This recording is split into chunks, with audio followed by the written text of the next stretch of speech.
the Vice President of the United States, JD Vance.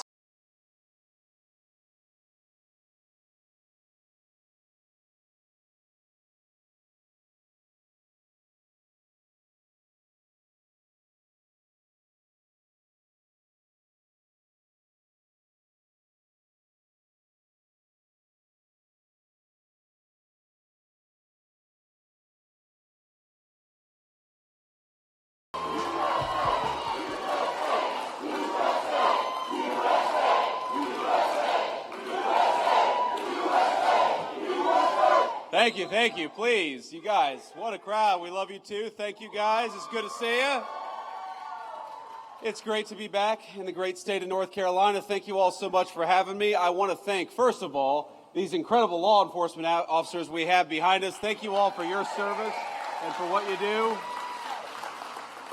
It's a good-looking crew. It's a little hot in here. If those of you who are watching at home don't know, it's a little hot in here. And they've got their navy blue uniforms on over here. I bet they're even hotter than we are, standing up there under the spotlight, but they've done much tougher jobs, I think, before. So we're thrilled to have you guys here. And I just wanted to say to all the law enforcement who are in this building, to all the law enforcement who are watching at home, we love you, we're grateful to you, and we're always going to stand behind you. Thank you. Guys. Now, I have a few other thank yous before we get to the meat of what I wanted to say here. First of all, we're in this incredible hangar, and it belongs to Dennis and Kay Yates. Where are Dennis and Kay at? Where are you guys? Thank you all so much. Thank you guys for having us. And, of course, we're also thrilled to be joined by the hangar's previous owner, Jack Rouse. So, Jack, thank you so much for building this thing and for having us. It's good to be here.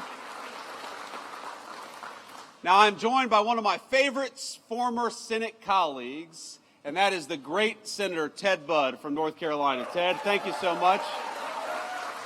A very good guy. And I assume we have some other Republicans in here, so are we going to send Ted Budd a great fellow senator and Michael Whatley from the state of North Carolina?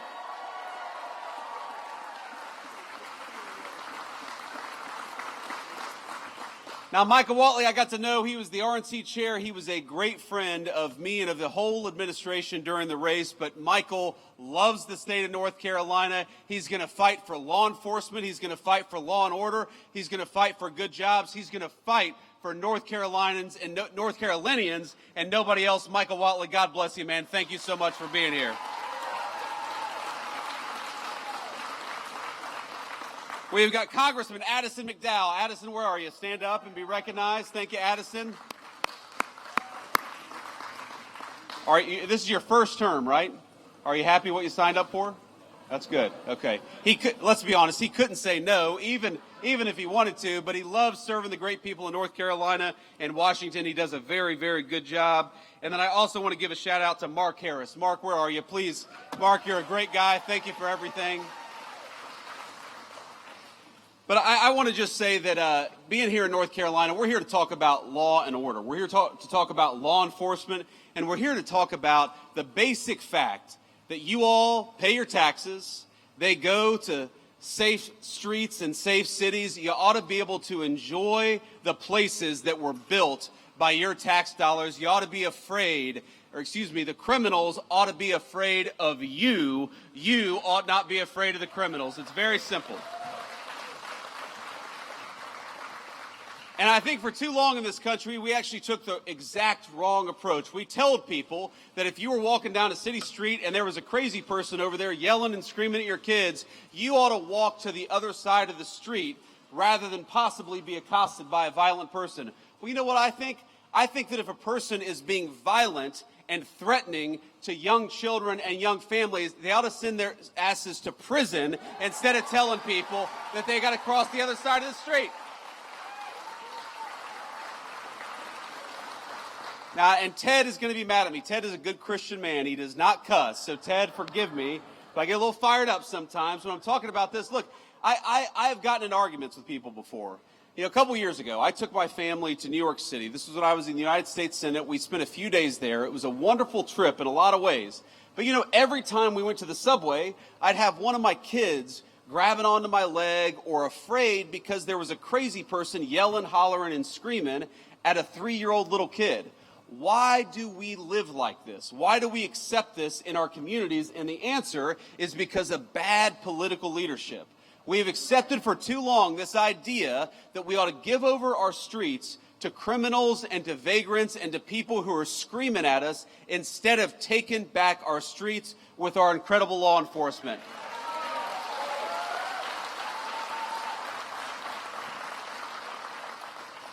And there are so many things that we can do. You know, in Washington, D.C., the first 2 months that we surged the National Guard, that President Trump surged the National Guard into Washington, D.C., there were no murders. Not a single murder for 2 weeks in the streets of Washington, D.C. And you know, we have all these world leaders who come.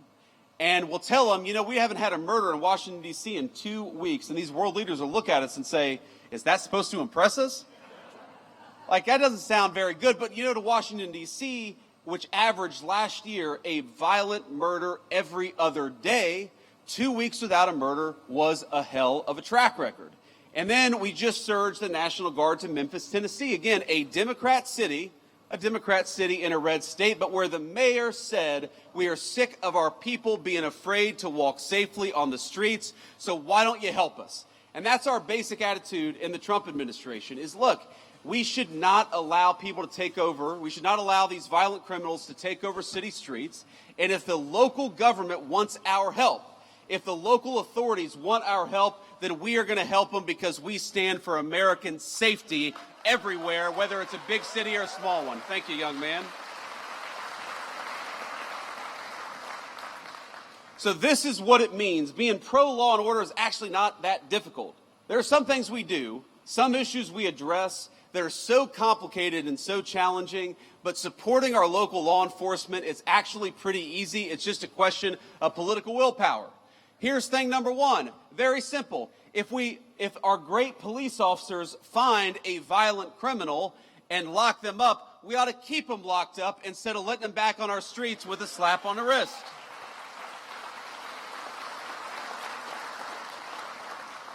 That means we want to give our police officers the very best equipment and the very best protection anywhere in the world. We want you guys to have the very best, and we're going to fight every single day to make sure that they have it. It means punishing state and local jurisdictions that restrict your ability to do police work. They just want to do their jobs. They ought to be allowed to do it. And it means pursuing enhanced sentences for violent criminals, like the violent criminal who murdered that poor innocent girl in Charlotte, North Carolina just a couple of months ago. And I want to talk about her for a second because I think, we got a beautiful baby over there. How you doing, ma'am? I would like to. How old is she? 6 months old. Beautiful. Thank you. Thank you for bringing her. We want law and order for her above all else, right? That's why we're doing what we do.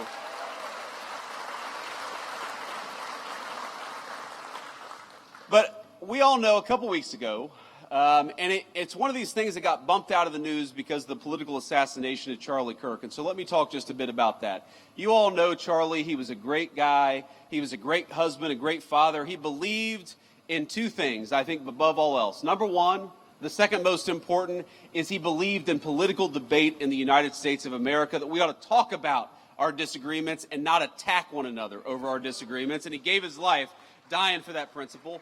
And the second thing he believed, and it was the most important, is that he wanted to be a Christian evangelist. He wanted to bring the gospel everywhere, and he saw connecting with people and debating politics as an opportunity to talk about his faith. And I think it's important to honor him by recognizing that this is a kid, and he died at 31 years old. This is a kid who every single day, he would go to these college campuses, he would talk for 3 hours with anybody about whatever they wanted to talk about, and he believed in the civic virtue of open debate. He gave his life to protect that civic virtue, and he gave his life serving that civic virtue at the highest level. He was a great guy, and his loss was the nation's loss. And Erica, we love you. Erica's his beautiful widow. And I think you all will join me in saying that what happened to Charlie was disgusting, it was unacceptable, and it is the most anti-American act of violence that we've seen in the last couple of weeks in this country. It was a disgrace.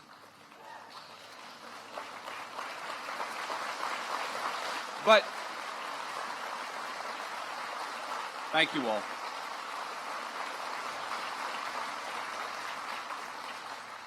I appreciate that, and the thing is, it actually bumped out of the news this terrible story in Charlotte. And here's the basic summary, as far as I can recall it, is you have a violent criminal who has been arrested 14 times, often for very violent offenses, who gets on a bus with an innocent young girl, 22 years old, and slits her throat, and she dies.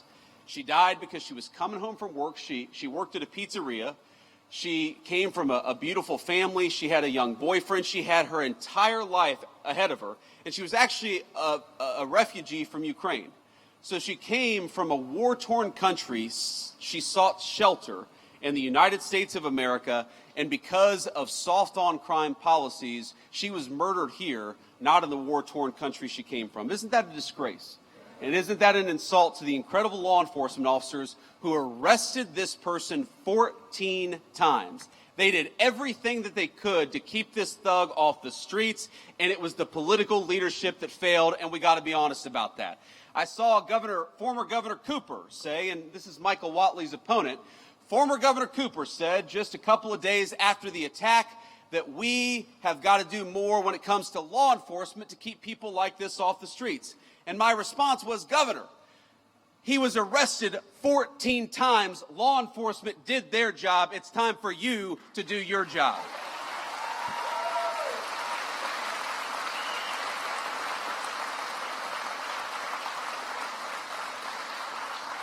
And it's so amazing to me, political Democrats, I don't think it's all Democrats. I actually think most Democrats want what most Republicans want, which is safety in their communities, but they always manage to turn issues of crime into a distraction about race. They always try to say that law enforcement, locking violent criminals up, is inherently racist. And I got to be honest with you, that's an insult to white people. It's an insult to black people too, because all of us just want to live safely in our communities. It doesn't make an ounce of sense to me.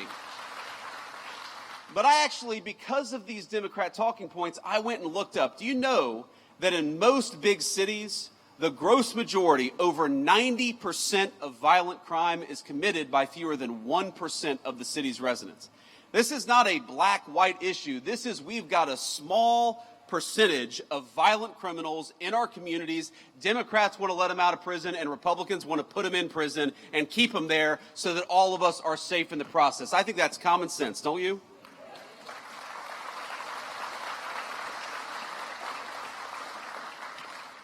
So I also got to talk a little bit about another law and order problem. I said Charlie Kirk's assassination was the most political and disgusting violence that we've had in this country in the last couple of weeks.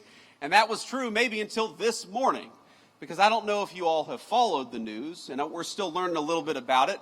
But what we know is that in Dallas, Texas, an ICE facility, an Immigrations and Customs Enforcement facility, was opened fire upon by a violent left-wing extremist, a person who wrote anti-ICE messaging on their bullets, and there's some evidence that we have that's not yet public, but we know this person was politically motivated. They were politically motivated to go after law enforcement. They were politically motivated to go after people who are enforcing our border.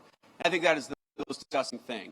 The very people who keep us safe, honored, and protected by Democrats and it is time to stop the rhetorical assault on law enforcement.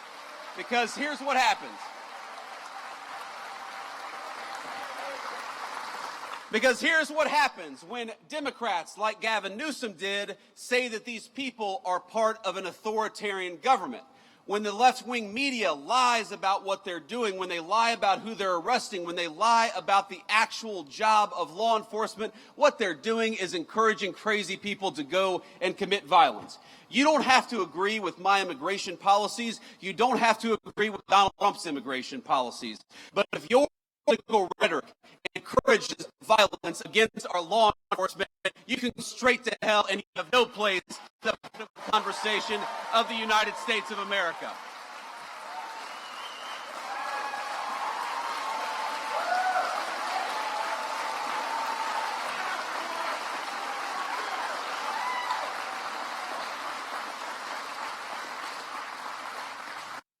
Just yesterday, Just yesterday, NBC News, maybe the worst of all the fake news, and I'm sure we have an NBC reporter out there. It's a tough competition, but maybe the worst, I said maybe the worst, is NBC News. And they said that immigration enforcement, you know what they said? That immigration in order to get to that girl's father. Turned out that story was a complete fabrication. It was a complete dishonest lie. But when you go around and lie about our law enforcement and you tell them that they're mistreating 5-year-old girls, what do you think is going to happen? When Democratic politicians incur doxing, when they encourage us to unmask ICE enforcement officers, when they encourage us to unmask ICE enforcement officers, what do you think is going to happen? When the mayor of Los Angeles encourages violent protesters to get in the face of our law enforcement, what do you think is going to happen? What's going to happen is political violence, and political violence has gotten out of control in this country. We got to stop it. We got to condemn it. And that starts, unfortunately, at the very top of the Democratic Party. If you want to stop political violence, stop attacking our law enforcement as the Gestapo. If you want to stop political violence, stop telling your supporters that everybody who disagrees with you is a Nazi. If you want to stop political violence, look in the mirror. That's the way that we stop political violence in this country, and we've got to do it.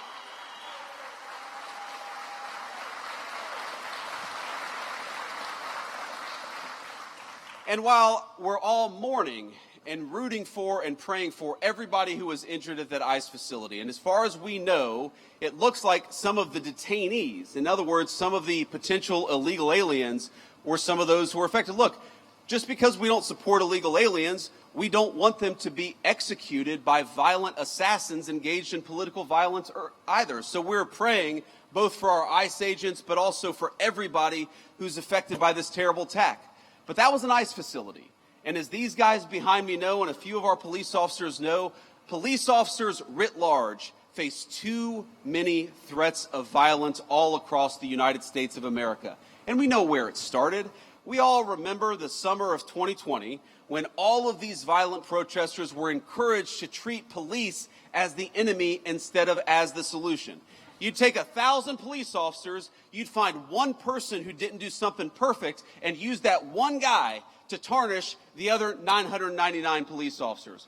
Well, I would like everybody, whether a Democrat, a Republican, or an independent, especially those in political leadership, can we all just agree that our police officers are heroes, that they are public servants, and that the first and most important step of keeping all of us safe is to keep our police officers safe, because they are the thin blue line between civilization and chaos.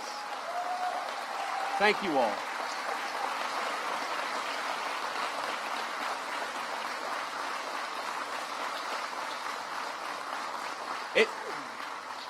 It just happens too much. Our police officers being assaulted, our police officers being attacked. You have these crazy attacks where you have a cop in a squad car who's enjoying their lunch break, and somebody comes up and summarily executes them before the cop even had a chance. It happens way too much, and it happens because too many of our political leaders have encouraged it. Now, it's not just that. It's not just the rhetoric that encourages violence against our law enforcement. You know, when I was in the Senate, there was a big bill that was going around, and it was basically that we were going to try to eliminate qualified immunity from police officers, one of the most disgraceful and worst ideas that I've ever seen. In other words, that we were going to make it easy for criminals to sue police officers for doing their job. Now, does anybody think, when you see the fake news media and the way they attack our police officers, does anybody think that we need to make it harder for our police to do their job? Some of America's cities today have worse murder rates than the very worst third world cities all over the world. That's not a joke.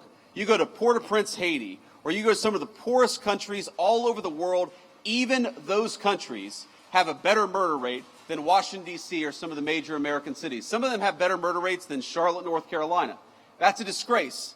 All of us should be asking, how do we make that better? How do we make people safer in their communities? How do we make it easier for a young family to walk down the street in security and comfort? But unfortunately, we've got a crew of violent radicals in the United States of America who think we ought to make it harder for police to keep us safe than easier for police to keep us safe.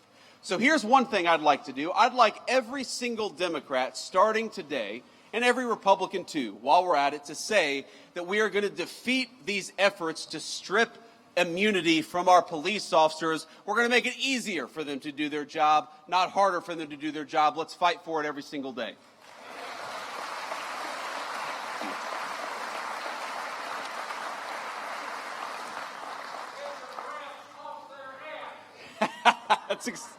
That's exactly right, sir. That's exactly right. You can say that, but I can't.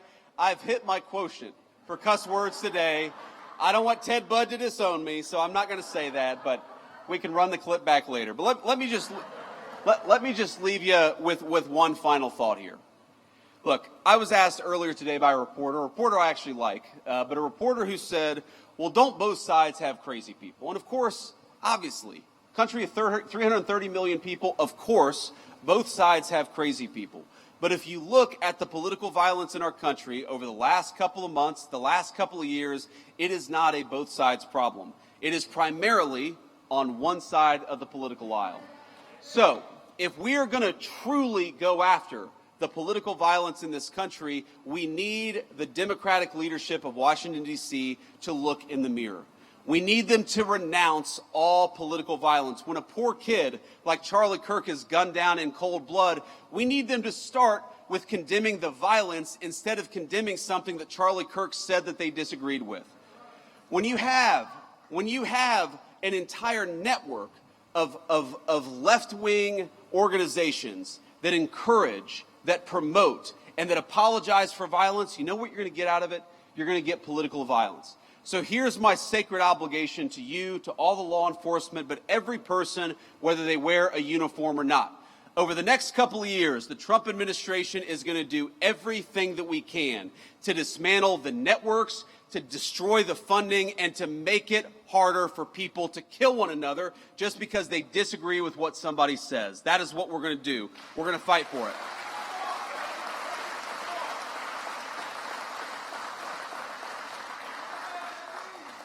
Let me just leave you with this one final thought. Now, most of the time when I go around to events like this, I'm talking about our big, beautiful bill, our working families tax cuts. And I want to leave us just with a reflection on that, because while we're talking about law and order today and we're honoring the police, one of the ways in which we rebuild the American dream is by allowing you to keep more of your hard-earned money.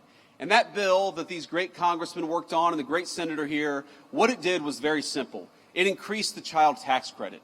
It meant that we're going to increase take-home pay by about $10,000 over the 4 years of the Trump administration. It means that if you're working on tips or if you're working an overtime shift, the government is going to take less of your money. And I think that's a pretty good idea, because if you're working hard, I think the government ought to keep its hands out of your pocket. We're going to do all those things.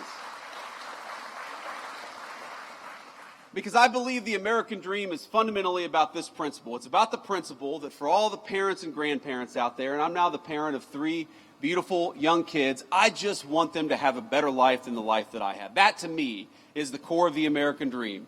The promise that if you work hard and play by the rules, we're going to give our kids and we're going to give our grandkids something that's just a little bit more prosperous, a little bit more secure, and a little bit more proud than what we were given when we were kids. That is, I think, our sacred obligation.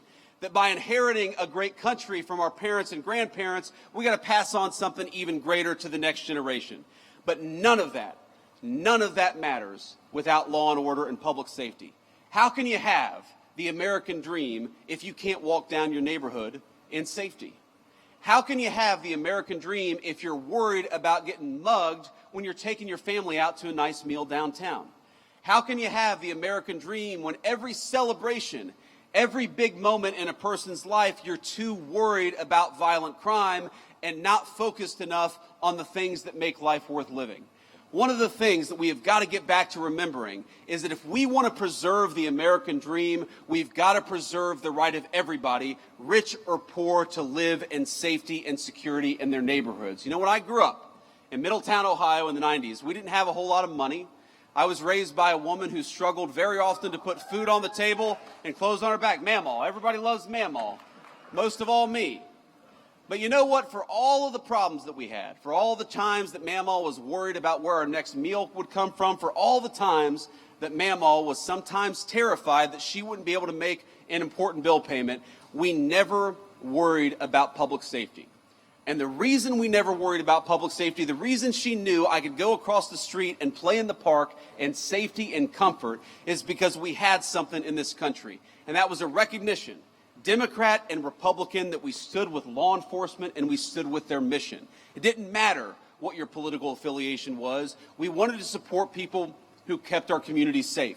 And that's something we've gotten away from, because a lot of the people who report on the news, a lot of the people who actually make policy in Washington, D.C., let's be honest, they are wealthy people who can block themselves off from the consequences of the policies they impose on the rest of us. Now maybe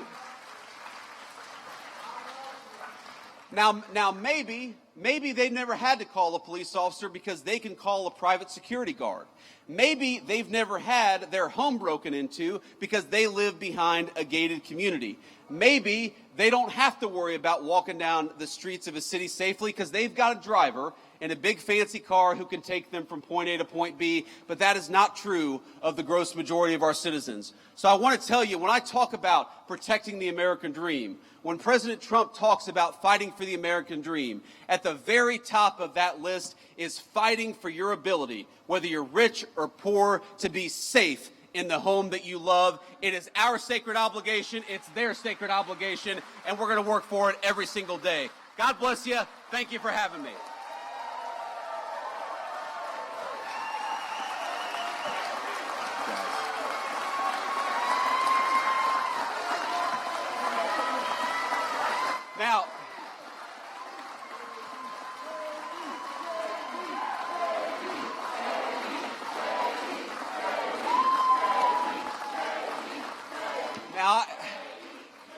Now I forgot. I told the fake news, and I'm sure there's some real news back there. I told them I'd take a few questions. So I'm not getting out of here just yet. We'll take a few questions from the reporters. I would prefer to start with some of the local North Carolina folks, and then we can take some national questions after that.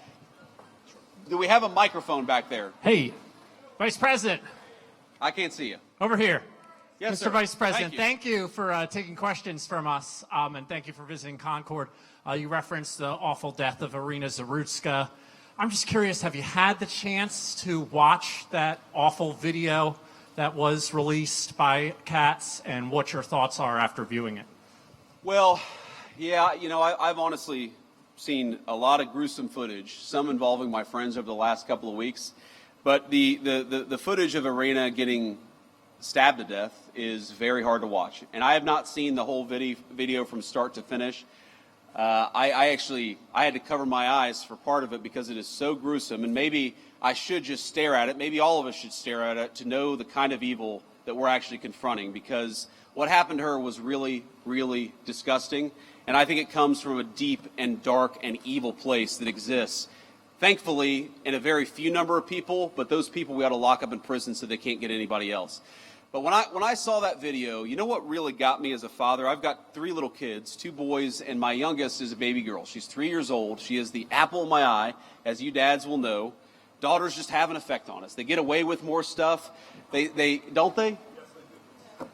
It's kind of annoying, actually. She gets away with things she should not get away with that her brothers would never get away with. But I look at this girl who's 22 years old, and I think to myself, you know, I would love for my daughter to have the kind of life where she never has to worry about that.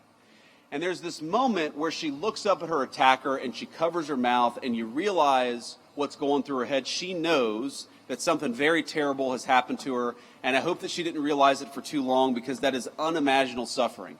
But if you're a man, I don't care what skin color you are, I don't care whether you're rich or poor, but if you're a man and you see the pleading eyes of a girl looking up for protection, then we have to protect our girls and our women in this country.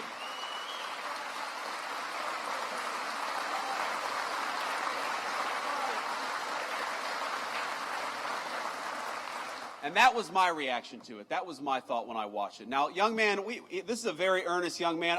He doesn't look like a journalist to me, but go ahead and shout out a question, because I'm not going to deny that level of energy and that level of passion. First of all, what's your name? Henry. It's good to meet you, Henry. Ask your question, please.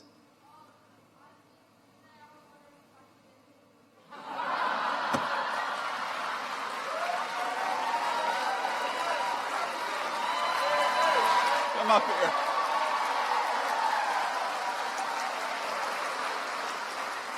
Henry said, I skipped school. Can I have a picture with you? Well, I guess you got to have some excuse to skip school, so I might as well get a photo with Henry.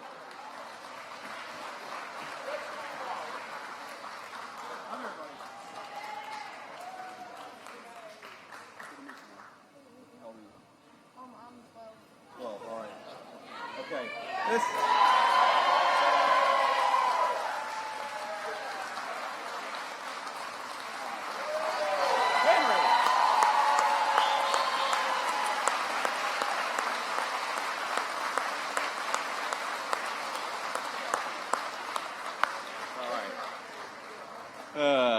Now the next reporter is going to be, hey, I'm from CNN. Can I get a photo with you too? I wish that I got questions that easy. I'm not holding out hope. Sir.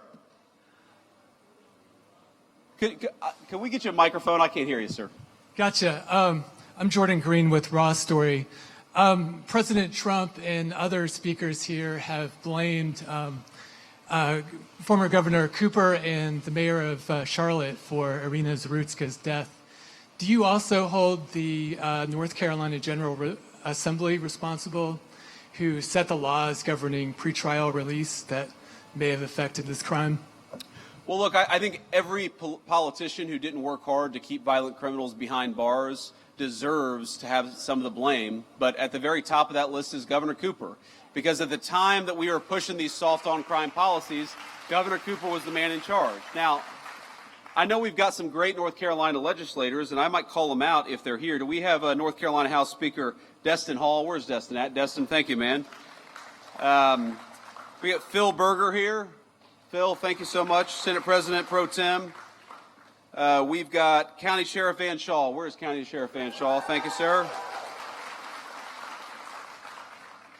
We've got Cabarrus County DA Ashley Shanley. Is it Shanley? I got that right? Okay. Of course, we got North Carolina GOP Chairman Jason Simmons.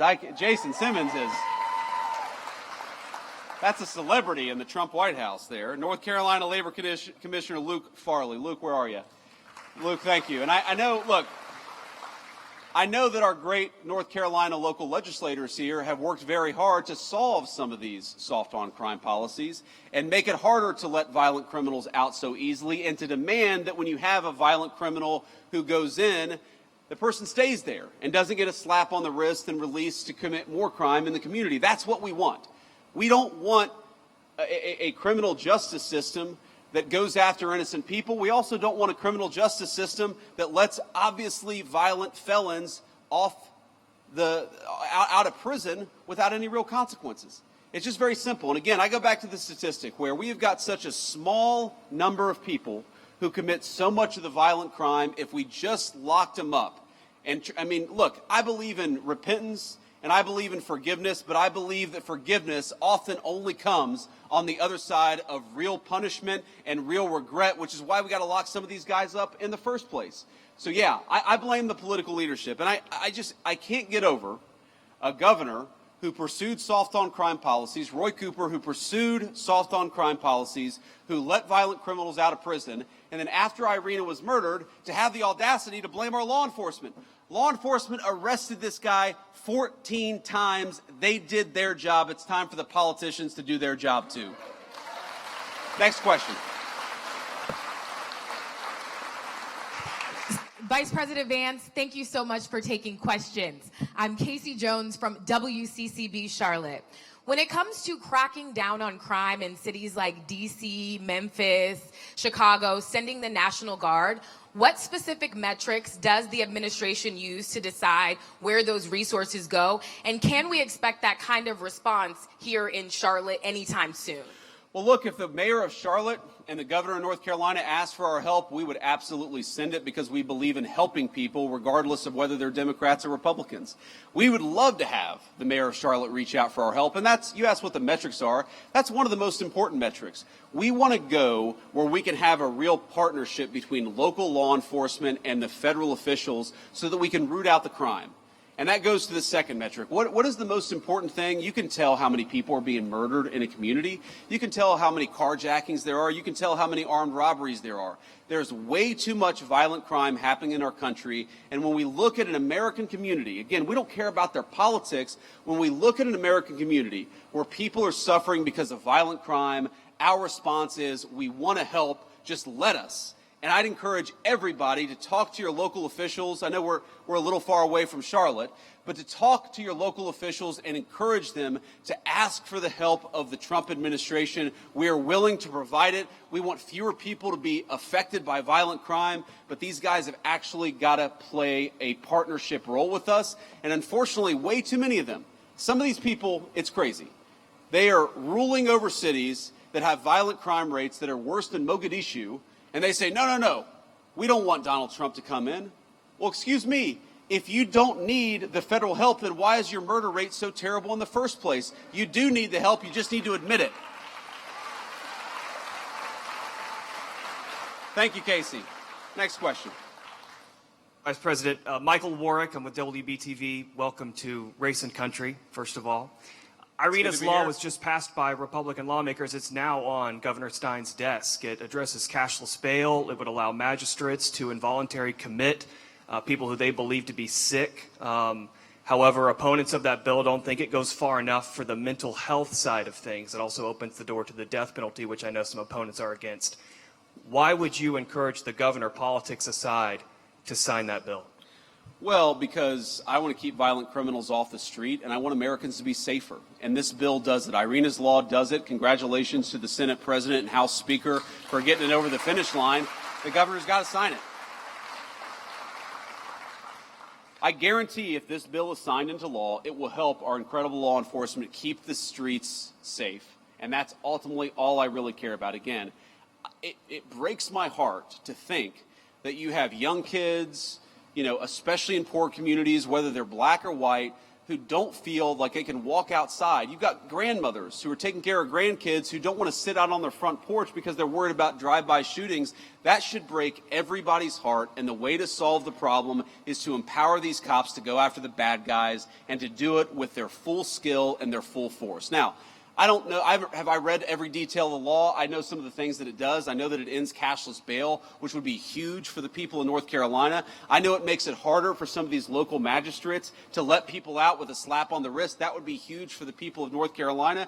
But could there be more? There could always be more.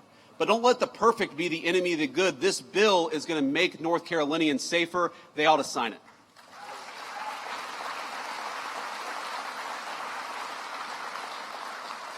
Hi, Mr. Vice President. It's Kit Maher representing the White House TV pool today. I just have two national questions for you, if you'll allow it. Go ahead. Number one, on Ukraine, President Trump said that Ukraine can fight and win back its territory. Could you explain the shifting stance there from stopping the bloodshed, immediately ending the war, and now saying that Ukraine should fight?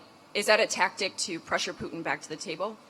We'll go ahead and do the second question. Yeah, second question. Yeah. Last year, when I was covering you on the campaign trail, you told Joe Rogan that the difference between Harris and Trump is that Trump is not trying to censor his fellow Americans. I'm wondering if you can square your fervent belief in free speech with what's going on now with Jimmy Kimmel and the FCC pressure. I'd love to hear your thoughts on both of those. Well, look, on the free speech conversation, I'm pretty sure that Jimmy Kimmel was back on the air last night. And to the extent that he's not back on the air, it's because he's not funny and has terrible ratings. This is not a federal government problem. This is...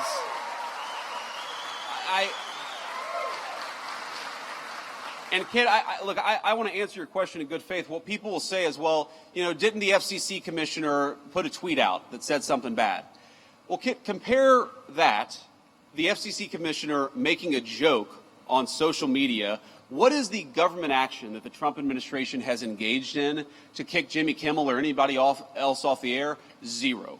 What government pressure have we brought to bear to tell people that they're not allowed to speak their mind? Zero. We believe in free speech in the Trump administration. We are fighting every single day to protect it.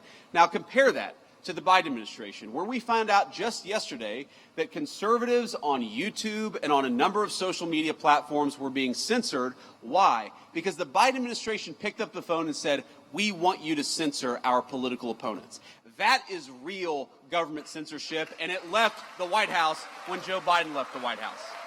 Now to Ukraine.